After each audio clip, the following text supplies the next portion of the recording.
I'm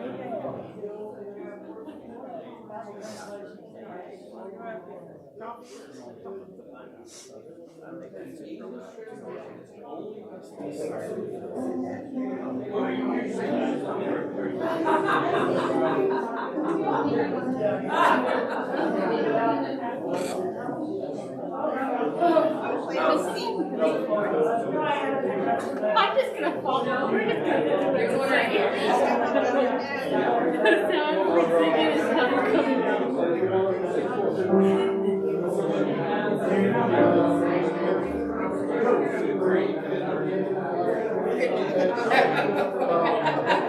But I heard it.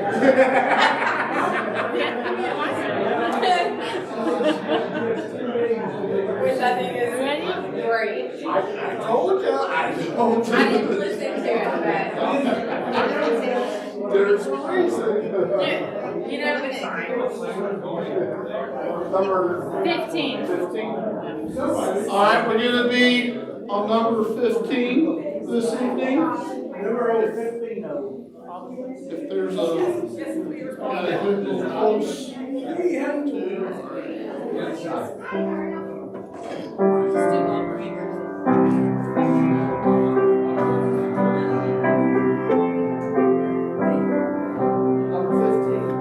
Come thou fount of every blessing, tune my heart to sing thy grace. Streams of mercy never ceasing, call for songs of loudest praise. Teach me some melodious sonnet, sung by flaming tongues above. Praise the mountain fixed upon it, mount of thy redeeming love. Here I raise my Ebenezer, hither by thy help I've come, and I hope by thy good pleasure safely to arrive at home. Jesus sought me when a stranger, wandering from the fold of God. He to rescue me from danger, interposed his precious blood. Oh, to grace how great a debtor daily I'm constrained to be. Let thy grace, Lord, like a fetter, bind my wandering heart to thee. Prone to wander, Lord, I feel it. Prone to leave the God I love. Here's my heart, Lord, take and seal it for thy courts above. All righty. So, before I forget, because I will, remember the bounce house thing from last week? Yeah, I forgot to pass it around. So, if you're interested, the chili cook-off is this Sunday, and we're going to have bounce houses for the kids, and it's just in 15-minute increments. You just have to be out there for 15 minutes at a time. So if we can get enough people to volunteer, then 15 minutes is all you'll have to spend. So as we pass it around, then go ahead and sign up. And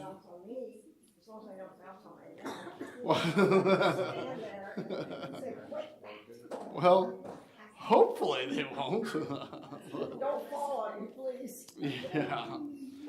All right, Chris, would you pray and get us started? Lord, we thank you so much for being together here before you. Lord, we get to gather with our family. We get to learn about you, discuss each other's lives, and grow closer together or closer to you. Lord, I lift up the message we have tonight, that we can learn how to be better followers of you from the example that we're going to look at. And I just thank you for the blessings that you give us each and every day. Lord, we pray for the people who are stuck outside in this cold weather right now. I pray for the people who were injured today. And we just thank you for all the great blessings. In Jesus' name we pray. Alrighty, so, if I recall correctly, you know what? I'm gonna have to take a quick timeout. I thought I could get through without my glasses, but I don't think I can. I cannot see hardly anything on there, so I apologize, but I'll be back. If you held my notes up from where you're at, I probably could. If you held my notes up from there to there, I probably could. So I'm giving right there.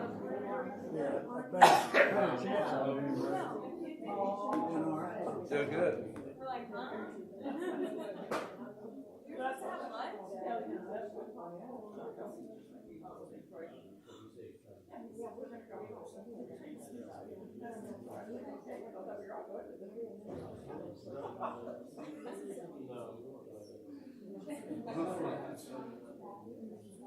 I do apologize, but I looked down and I couldn't see anything.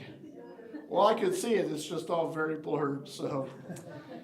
All right, if you recall last week, so we got through the first 3 verses of Judges chapter 16. And we've been talking about, of course, good old Samson. What a wonderful example of godliness he's been, right? Yeah, something like that. So yeah, Samson, not the best example to follow, but there's still a lot to learn, right? We've learned quite a bit from Samson's life.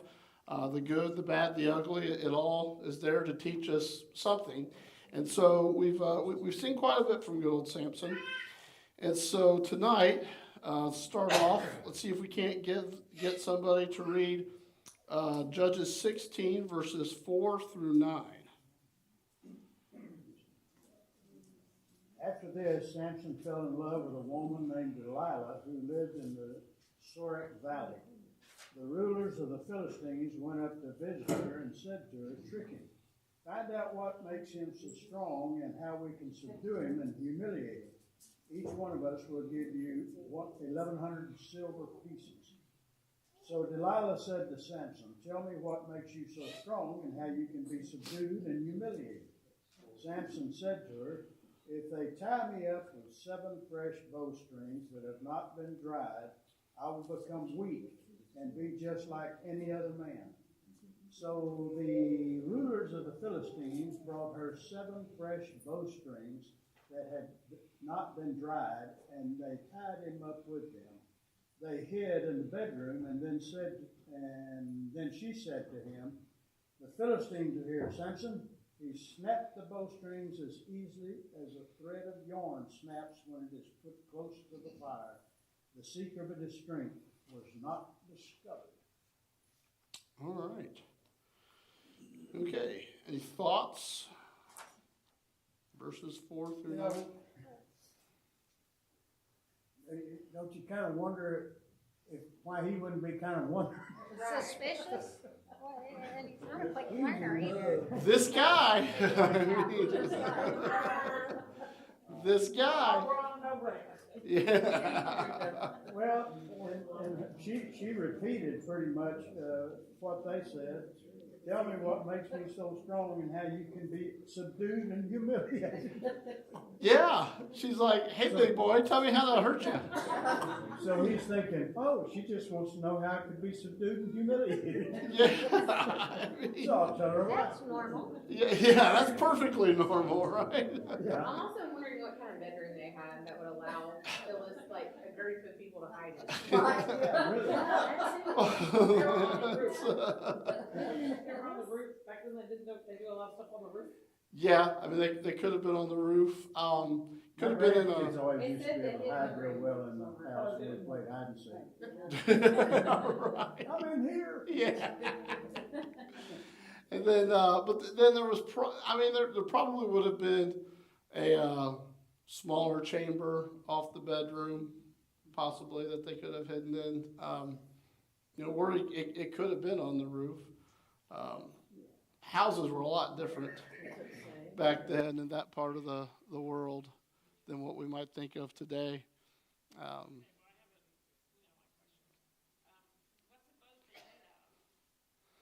What is a bowstring made out of?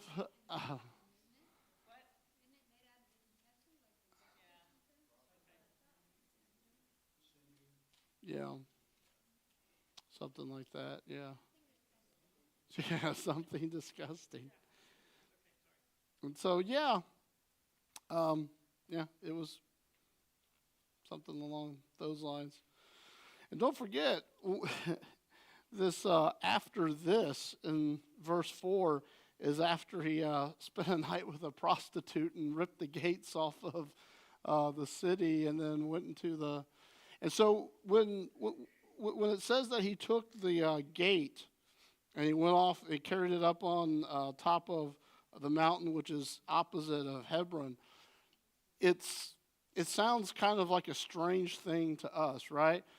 But a city gate was sort of the trophy. If you had the city gate if you conquered a city, then you basically took its gate, and that was the trophy. That was the symbol of, hey, I have conquered this city. I've defeated this city. In fact, in the Old Testament, God talks about you will possess their city gates, which means you're going to defeat them and that sort of thing.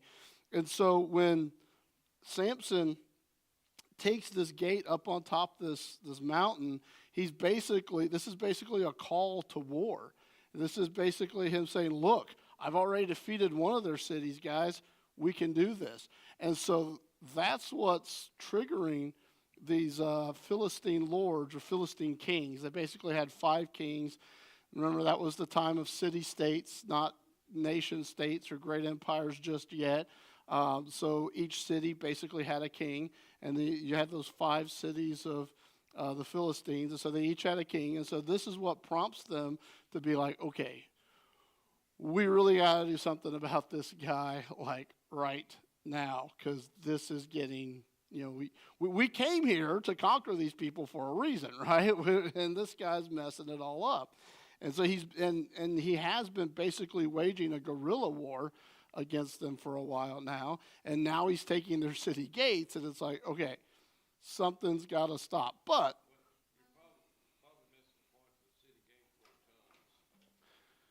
yeah.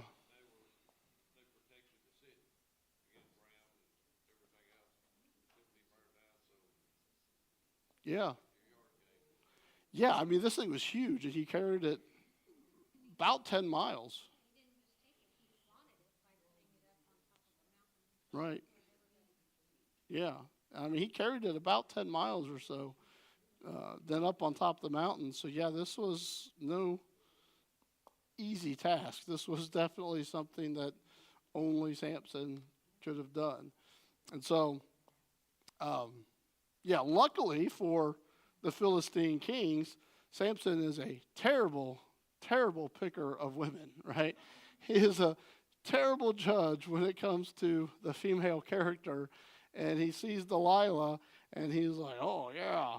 And so they're able to approach her, and apparently without a whole lot of convincing, she's like, why, sure, I'll do that. And so the price, so the amount of money they're offering her, though, it is a huge amount, right? They say that they'll then the last sentence of verse 5 there, then we will each give you 1,100 pieces of silver. And so I looked that up because I was curious what that would be worth today. Between 5 of them, each giving her 1,100 pieces of silver, we're talking in the neighborhood of about $15 million today. Yeah, and so handing over some, muscle-bound Israelite was not really that big of a deal to come into $15 million. And so they definitely made it worth their while. Samson is again being conned by a woman, but he seems to have learned his lesson at least a little bit, right? because, she's like, well, how can I hurt you? And he lies to her. Not condoning the lie, but he does seem to have at least, because remember, with his wife, ex-wife at this, well, I guess she's dead now. So anyway, so with when he was married, if you recall, she was like, "Oh, Samson, tell me the answer to the riddle," and she cries for a week, and then finally he gives in and he tells her. But here he's not making, well, not yet anyway. He's not yet making that mistake again. Of course he does, but for now, he seems to maybe have learned his lesson a little bit, but not really, because he still ends up giving in. So then, of course, he lies to her. She ties him up. Now, here's the thing. What's that saying? Fool me once, shame on you. Yeah, fool me 800 times, shame on me, right? So she tells him, she asked him, how can I hurt you? And he gives her a lie. And so then she tries to hurt him. And so that was, in my world, in my mind, if Amy was like, hey, how can I hurt you? And I told her a lie, and she used that lie to try to hurt me, I'd be like, you know what? I'm probably just going to leave. I'm probably not going to stick around. I'm definitely not going to tell her the truth. Probably not even ever going to give her a second chance to do this. And yet, yeah. Samson, yeah. So she says that you have made a fool out of me. So I'm wondering, did these guys come running out of the curtains or wherever they're hiding? And, what do you mean you made a fool out of me? Because she tried it and failed, or because somebody there was there to witness it? Probably a little bit of both. Because, they, I don't, it doesn't say that she called them in or that they came rushing in, but they were probably close enough to at least hear what was going on, if not see it. So they were, and she told them, this is it, boys, get ready. And then he snaps out of it, so they're like, wow. She's an idiot. Yeah. So they're like, wow, she's an idiot. She doesn't know what she's talking about. And what's that saying? Hell hath no fury like a woman scorned. Yeah. Well, kind of comes true here in a little bit. Spoiler alert. All right. Anything else on 4 through 9? Okay, I get someone to read 10 through 14. Then Delilah said to Samson, "You have made a fool of me. You lied to me. Come now, tell me how you can be tied." He said, "If anyone ties me securely with new ropes that have never been used, I'll become as weak as any other man." So Delilah took new ropes and tied him with them. Then, with men hidden in the room, she called to him, "Samson, the Philistines are upon you." But he snapped the ropes off his arms as if they were threads. Delilah then said to Samson, "All this time you have been making a fool of me and lying to me. Tell me how you can be tied." He replied, "If you weave the 7 braids of my head into the fabric on the loom and tighten it with the pin, I'll become as weak as any other man." So while he was sleeping, Delilah took the 7 braids of his head, wove them into the fabric, and tightened it with a pin. And then she called to him, "Samson, the Philistines are upon you." He awoke from his sleep and pulled up the pin in the loom with the fabric. All righty. Well, how about that? I think it might be some alcohol involved. Nobody sleeps that hard. Yeah, that's that one. You're talking about the last one where she weaves his 7 braids, and yeah. I don't know if he was just faking, pretending to be asleep, or yeah. Yeah. And he has to know at this point that whatever he Can't be that. I mean, sure. So he's dense enough to keep going back. It's just kind of like their love language. Their love language. Pain is their love language. Yeah. Well, that's not the pain, really.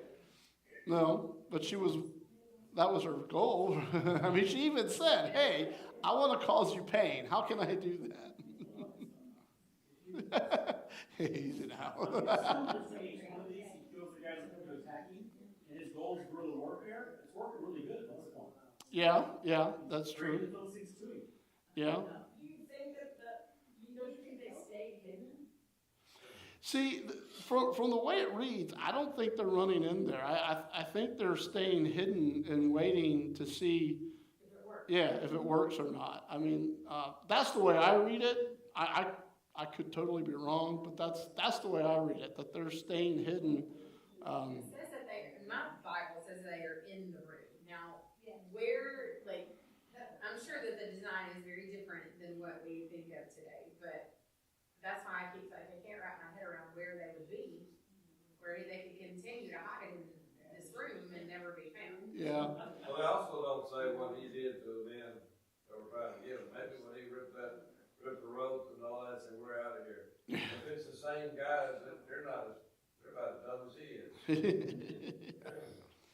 Yeah, I get this picture of, a guy behind a tree that's about that thick standing there. You can't see me, right? Well, did they hang, like some of the other places, did they hang a lot of tapestries and other things on the walls for like insulation and soundproofing and everything? Because if they did, I mean, yeah, maybe the people so unless the tapestries were long. That was my thought. Yeah, I mean, it was possible. After all, that's what the movie shows. That's what they showed. Oh, is it really? You know, there's an old movie, and they have like all these tapestries. They have the Philistines hiding behind the tapestries so that he doesn't ever see them until Okay. the final words. Gotcha. Hey, what's that bulge in the curtain? Nothing. Never mind. Yeah, that's right.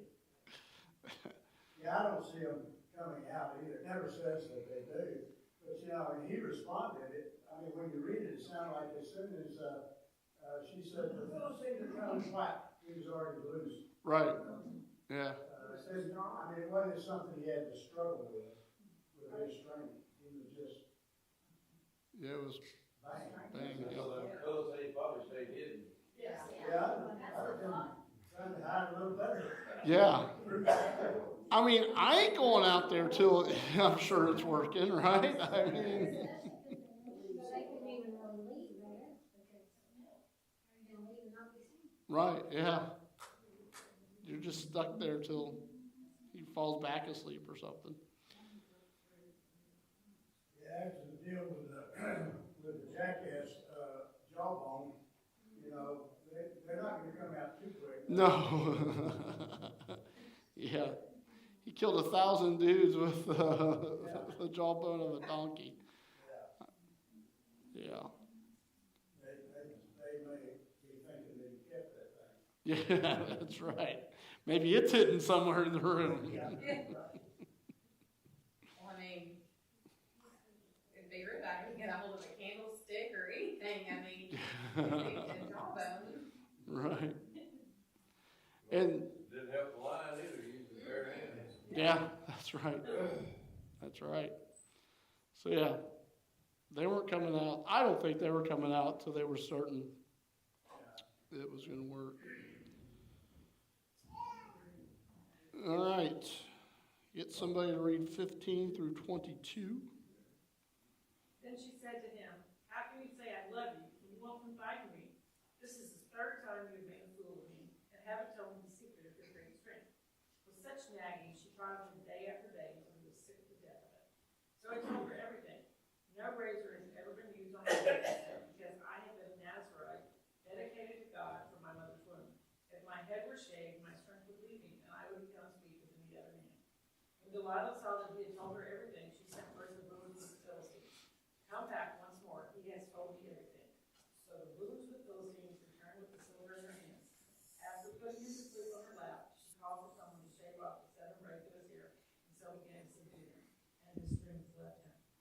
Then she said, Samson, the Philistines are upon you. He awoke from his sleep and thought, I'll go out as before and shake myself free. But he did not know what the Lord left him. So the Philistines seized him, gouged out his eyes, and took him down to Gaza. Binding him with bronze shackles, they set him to grinding grain in his place. But the hair of his head began to grow again after his good days. All right. Or he was just basically on livestock at this point.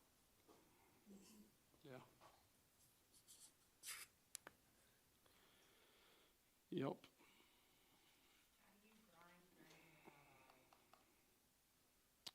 So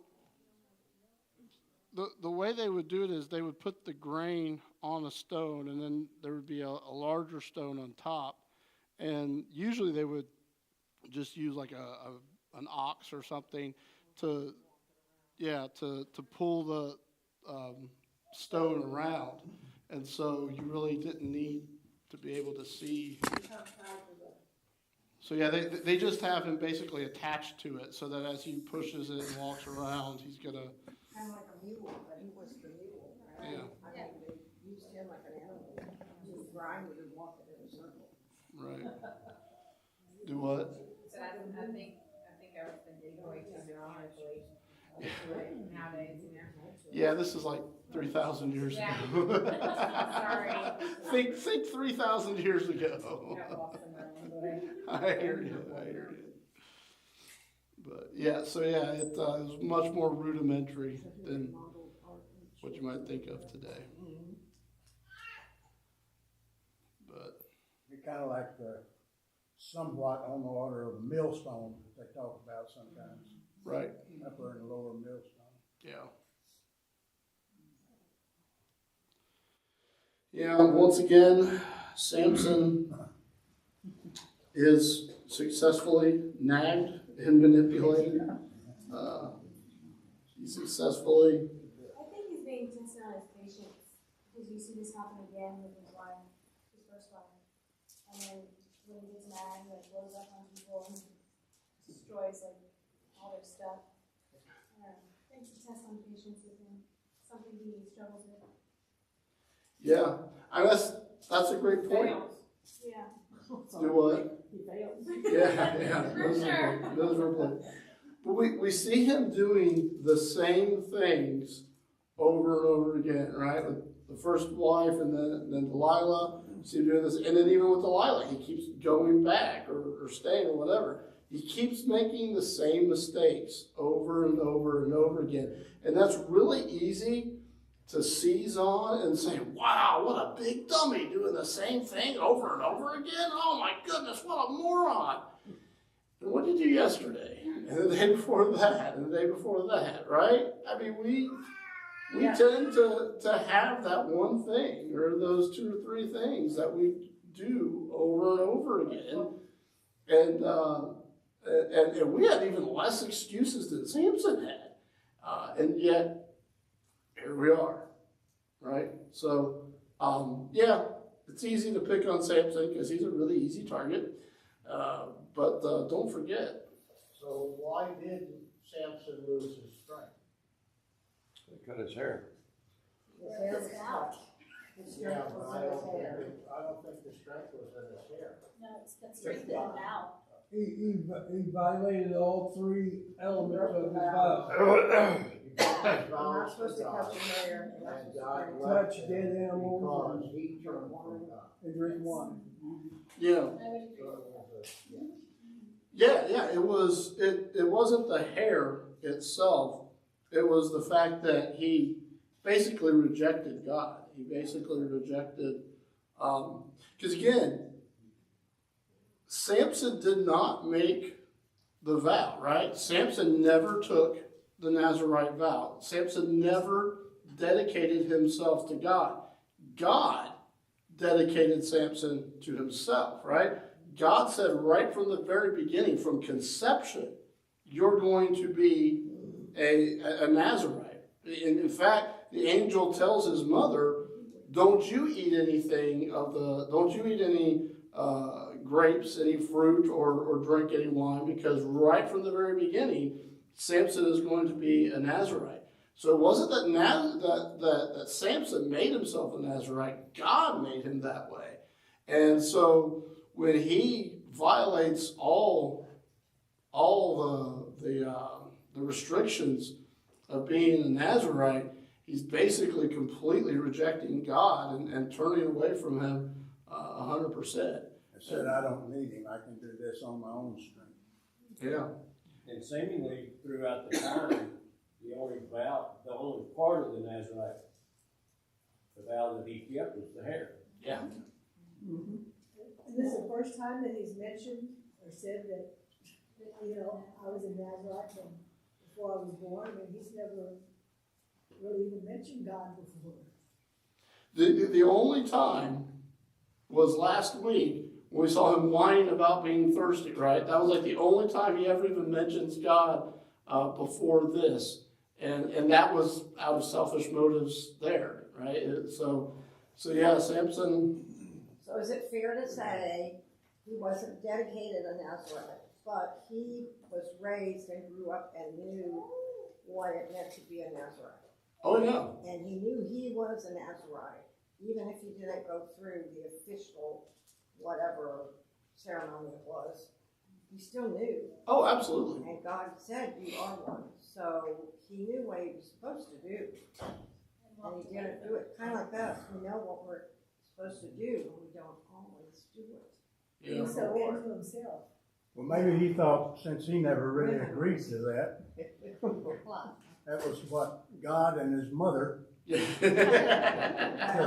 if you worship God, you should do what God tells you. But he's not worshiping God. But that doesn't mean we always do it. So far, he hadn't worshiped him. Yeah. We have a comment for online. Paula Steele says, my Bible says that God left him. Yeah. God, what? God left him. Yeah, Yeah. mine does. So I'm pretty sure mine says that. Yeah. Yeah, he didn't realize that the Lord had left him.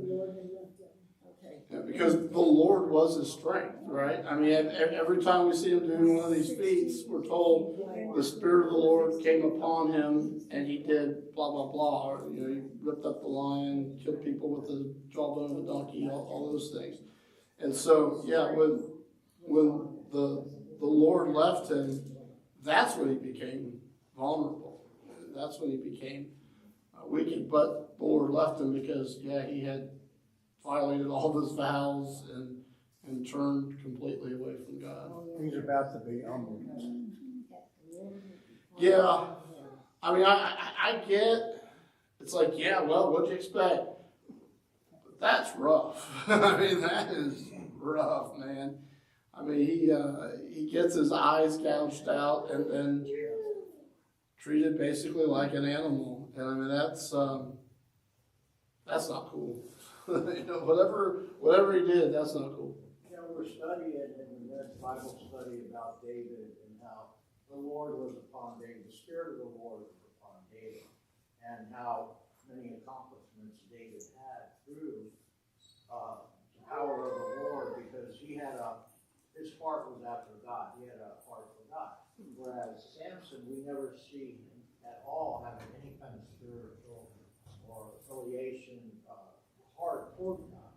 Yeah. And where David messes up big time through his life, the Spirit of the Lord appears never really left him. Yeah, I mean, yeah, David had a heart, he was a man after God's own heart. But he always repented. But he would repent, that's what I was thinking. He would repent, Yeah, there's no evidence Samson was ever like, oops, my bad. Samson seems to think he was rocking and rolling right along just the way God wanted him to, if he even cared. All the Philistines that he kills, which is what God once done, but he never says, I'm doing this for God, or, this is God's plan. Yeah. It's just him. Yeah. Like skeleton. Yeah. and whenever he does give a reason, it's about avenging himself. And it's, it's got nothing to do with God. It's, well, I'm gonna avenge myself on these guys. Yeah. Or Yeah. a woman. Or the woman. Yeah. Yeah, those ladies, they were his downfall. Not that all women are. Philistine ladies. Do what? Especially those Philistine Those ladies. Philistine ladies. Women, they don't work ladies. Yeah, that might be stretching the definition of ladies. Yeah. Those Philistine womans. Women's, yeah, that's right. They were not good to, good old Samson there. So, yeah, so Delilah has him shaved. I mean, I don't know why this caught my eye or even what the big deal about it is, but it seemed odd to me that, because usually it's, oh, Delilah shaved Samson's hair, or she cut his hair. No, she didn't. It was, I mean, it's kind of strange, but, she had a guy come in and shave it for her, which I don't know why that stuck in my brain the way it did, or even if there's a big deal to it, but it just seemed odd to me that verse 19, she made him sleep on her knees and called for a man and had him shave off the 7 locks of his hair. But she ordered it though. Barber's So Union. maybe that's why she gets blamed for it. She ordered it done though. Oh, I mean, she's not innocent here, I no. understand, but she ordered it done. Yeah. So. Did she get the money? Yeah. She only the money. But how could Samson have been, his mother knew that he was to be a Nazarite. He was not to let any razor go on his hair. He wasn't to drink, he wasn't to do any of the things a Nazarite. She had to have told him. And she had to have raised him some way in the ways of God, although, I mean, we have a couple wayward sons, that's right in the church, but that doesn't mean that's what they decided to do. You just don't ever see any evidence though that he ever cared at all. Right. Yeah, And here finally he just said, yeah, go ahead and do it. I'm sick of this. yeah. Cut it off. I'll do just like I did before. I don't need God. I mean, that's what it looks That's like. what to he me. says. Yeah. And God left him too, after that. Was that how the writer He was, characterized the whole nation at this point in this book? Remember? what's that? There was no king, Oh, and yeah. everyone did what was right in their own mind. This is a perfect example of this. Perfect example. Santa was just doing like everybody else was doing, except he had God given him a whole lot more reason to follow and obey. And like way chapter 13, and it said God empowered him, and my translation said the Spirit controlled him. By the time you just see the progression there, Samson just so full of himself and doing whatever, if it feels good, do it type of attitude that he had. And then it's so sad, I think this is a lesson for all of us. He had gotten to the point where he couldn't even recognize God's presence. Look, the way that says, I will do as I did before and shake myself free. But he did not realize that the Lord had left him. He had lost the entire sense of God's presence. And in contrast, him with another young man or baby that we know that was dedicated to the Lord by his mother. So read Samuel. Yeah. And, Samuel, for whatever reason, he chose to continue following the Lord. It's up to us as individuals. God's got it out there, but he's not going to force himself on us. And even when we know to do what we ought to do and we don't do it, he's a loving Father that's always ready to forgive and bring us back. But we gotta want that to be so. Yeah. Like Bruce was talking about, Samuel never showed any interest at all. And you mentioned all he wanted was revenge at the very end. He was tired of pushing around a circle blinded and said, just kill me along with Philistines. There's no sense that he ever responded to the God's grace his entire life. Yeah. That's sad. It's a warning. That's horrible that we can so wall ourselves off from our Creator like that. That loves us with that everlasting love. it's frightening. Yeah. And if this isn't a demonstration of man's free will at work, I don't know what is, right? Oh, yeah.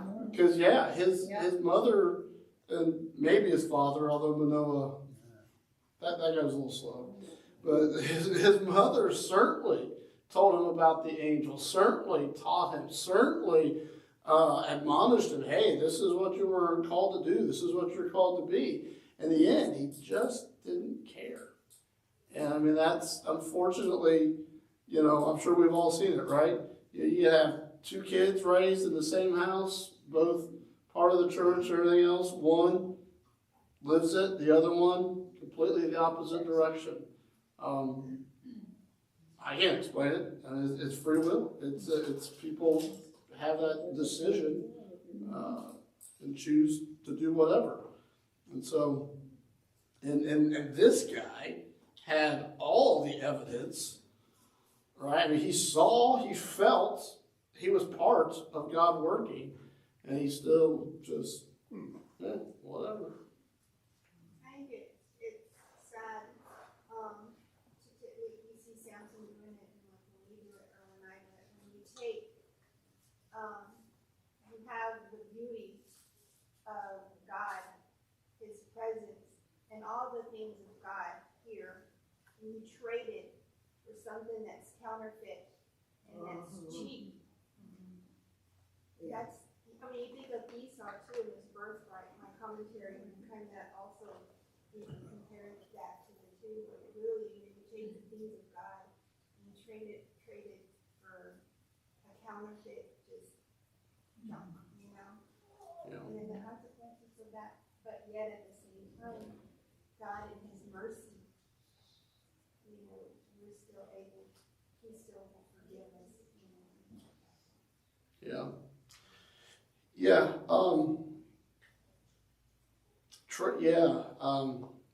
I was going to say something. I lost it. All right. But we do, and here's one of the great things about God. He never just leaves us hanging, right? Because there in verse 22, we even see it.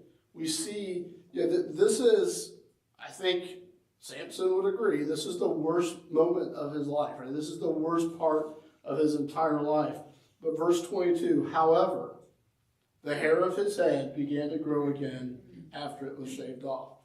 God always throws out that, but there's hope, right? It may look really, really, really, really, really bad. It may be really, really, really, really, really bad right now. But there's always that hope. There's always that expectation that something is on the way, that God is still God. And God is still looking. God still knows what He's going to do. God still has a plan. God is still working. And so, this is a dark chapter. I just remember what I was going to say. It was that Samson is almost like a microcosm of what is going on in Israel right now, right? Because he's doing what's right in his eyes, which have just been poked out, and he's doing whatever he wants. He has traded the good things of God for what's fast, what's easy, what's cheap, what feels good. He's traded that all in, and this is exactly what Israel has done. Because remember, we went all the way back to 13:1 and 13:2 last week. Israel has not cried out to the Lord. Every other time when they rebel, every other time the Judges, they rebelled, God sent someone in to oppress them, then they cried out. They didn't do that this time. They had gotten comfortable, right? All of Israel had traded the good things of God, what was right, the law of God, for what was easy, what was convenient, what was simple, what was right here, right now. And again, you remember last week we looked at 3,000 soldiers of Judah went to arrest Samson so he'd knock it off and the Philistines would be nice to them again. So Samson really is a microcosm of what all of Israel is doing at this moment. And let's face it, sometimes we trade what's right, for what's convenient, for what's simple, for what feels good, for what's the easiest, that sort of thing. And so, but even in those moments, there's still that hope. There's still that light at the end of the tunnel that we all pray isn't a freight train, right? There's still that glimmer of expectation that God is still there and God is still working. Because the Philistines haven't left yet. And God isn't a halfway kind of God, right? And so he's still preparing to do something even greater with Samson than he's done so far. All right, well, we'll stop there. Pick up on 23 next week. Anything else on what we looked at tonight or what we've looked at so far in general? I have a question. Yes, sir. At the end of chapter 15, it has the line of Samson ruled for 20 years. We've seen the stories. To me, it reads the beginning of his judgeship and the end of his judgeship. Kind of bookending.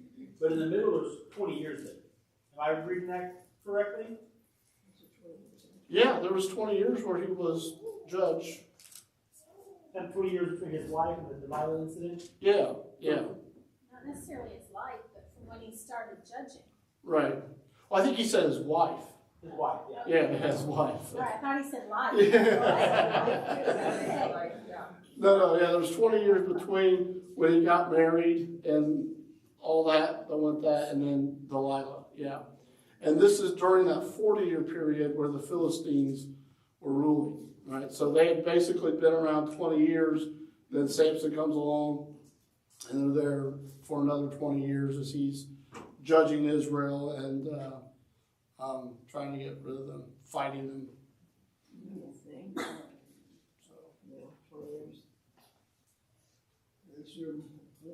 I think their idea of a leader or what, like, you know, that he is not what we would consider like. I realize the judge is not the same thing as like a pastor or a leader. Like I realize those are two different things, but I think that's the. It's just interesting. Like I just thought about like it does make sense that like the Jewish people were looking for someone to deliver them from Roman rule, and to be like basically they wanted Samson to like maybe like a version of like what they were used to. These deliverers to keep them from like I mean I know we knew like it just makes sense reading the story like well they had that. That's what they were used to was this military. I mean, not that he was military, but this, you know. Yeah, that's what they always wanted, right? Jason Momoa guy, like Yeah. Samson in my head looks like Jason Momoa. I'm gonna tell you, like, yeah, or Hulk Hogan, that works too. Yeah. But yeah, that's a good point because that's what they always wanted. When Samuel was leading them, what they said, we want a king. We want a warrior. We want someone who's going to go out. And then, fast forward to Jesus' time. They didn't want him. Do what? Nothing. I'm sorry. It's not about Jesus. It's the same thing. They didn't accept Jesus either. They was looking for a king. Yeah. He wasn't what they thought he should be. Yeah, they always, every time, they wanted to choose the big, strong, rich, handsome guy over what they actually needed every time. It just came to mind. The one who was pleasing to the eyes, right? And we're told that they were doing what was right in their own eyes. So yeah, it was always the one that they could look at and say, yeah, that makes sense that he's earlier, rather than, And I do the same thing. Like, I mean, unfortunately, like sometimes when God is working, like I'm looking for something else, and I'm like, I don't know how I feel about this thing that you seem to be doing. I mean, obviously, I don't really feel that, but you know, my temptation is to be like, well, I thought it was going to look like this other thing. Yeah. That's what I really want, but it's not what I want. But you know, it feels in that moment like that's what I want. Right, yeah. So, because again, we're prone to take the way that's most comfortable, the way that, I mean, that's one of those things, I guess I'm getting off a little bit, but that's okay. That's one of those things that we do as the church, right? If something is easy, if we're involved in something that goes exactly the way we want it to, that doesn't cause us any kind of pain, it doesn't cause us any kind of frustration, just goes exactly the way it should. Oh, well, God is in it. But if it's difficult, God is blessing. God obviously wants me to do this. But if it's difficult at all, if there's resistance, if there's a struggle, I guess God doesn't want me to do this. Since when? Right? If Paul had that attitude, half the New Testament, most of the New Testament wouldn't exist, right? Most of the churches that were founded in Europe wouldn't have ever existed. The gospel never would have gotten to Europe, right? If Paul had taken that attitude. And so as the church, we need to understand that if God has made it clear that this is the path to go, then that's the path to go, no matter how easy or how difficult or whatever it is. I mean, that's... If it was easy, anybody could do it. Right. Yeah. Maybe your church on every corner. Right. Well, some cities there is. That doesn't make sense. Yeah. I think when I read this, it told me, like, God gave him really a gift, right, of strength and power, basically. And he gives each and every one of us gifts and talents. Yes. And we have a choice to use it for our own personal gain and to say, look at me, or we can use it to glorify God. And then you see that even in the New Testament where it teaches us to do all things as if working for the Lord and not for man. And that's what we're called to do, is to do everything to glorify God, whether it's something,